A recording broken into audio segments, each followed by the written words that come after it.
மொழிக்கு ஜாமறிந்த மொழிகளிலே தமிழ் மொழி போல் இனிதாவது எங்கும் காணாம் என்று கூறியுள்ளார். தமிழ் மொழியான தமிழ் செம்மொழி எனும் பெருமையை பெற்றது. தனித்து இயங்கும் தன்மை, உயர் சிந்தனை, நடுநிலையாக்கம், தாய்மை போன்ற பண்புகளை கொண்டுள்ளதால் தான் தமிழ் மொழிக்கு செம்மொழி எனும் பெயர் பெற்றது. பழமை வாய்ந்த ஒரு மொழி செம்மொழியாக வேண்டும் என்றால் குறைந்தது 1000 வருடங்களாவது பழமை வாய்ந்ததாக இருக்க வேண்டும். அந்த வகையில் பார்க்கும் போது நம்முடைய தாய்மொழி பல்லாயிரம் வருடங்கள் பழமை வாய்ந்ததாக உள்ளது. நம்முடைய மொழியில் எழுந்த இலக்கியங்கள், இலக்கணங்கள், கவிதைகள், கட்டுரைகள், நாவல்கள் போன்றன தமிழ் மொழியின் வளர்ச்சிக்கு பாரிய உதவியாக இருந்துள்ளது. திராவிட மொழிகளிலே தமிழே தொன்மையானது.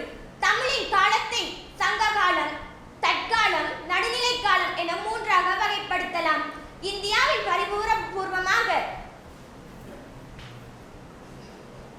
தொன்மையான மொழி என்று அறிவிக்கப்பட்ட முதல் மொழி தமிழ் மொழியே ஆகும். இதுவே நமது தமிழ் மொழிக்கு கிடைத்த பாரிய மகுடமாகும். தமிழ் மொழியை வாழ்த்தி பாடியவர்களும் ஔவையார், பாரதியார், கம்பர், திருவள்ளுவர் போன்றவர்களையும் கூறலாம். தமிழ் மொழிக்கு அமுதென்று பெயர். அந்த அமுதன் எங்கள் உயிருக்கு மேலென்று கூறுகிறார் பாரதிதாசன். சங்க காலம் தொட்டு இக்காலம் வரை தமிழ் வளர்ந்து கொண்டே போகின்றது என்பதில் எவ்வித ஐயமும் இல்லை.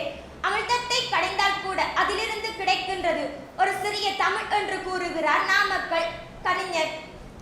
உலக மொழிகளின் தாயாம், முச்சங்கம் வளர்த்த மொழியாம், தேனினும் இனிய மொழியாம், என் தவிட்டாத தாய்மொழியாம்.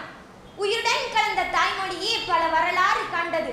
செந்தமிழ் எனும் அழைக்கப்படும் மொழியே உன் இனிய மொழிகளின் ஒரு இலக்கியமாக இலக்கணத்துக்கு ஒரு தொல்காப்பியமும் இலக்கியத்துக்கு ஒரு சங்க இலக்கியமும் கொடுத்தது.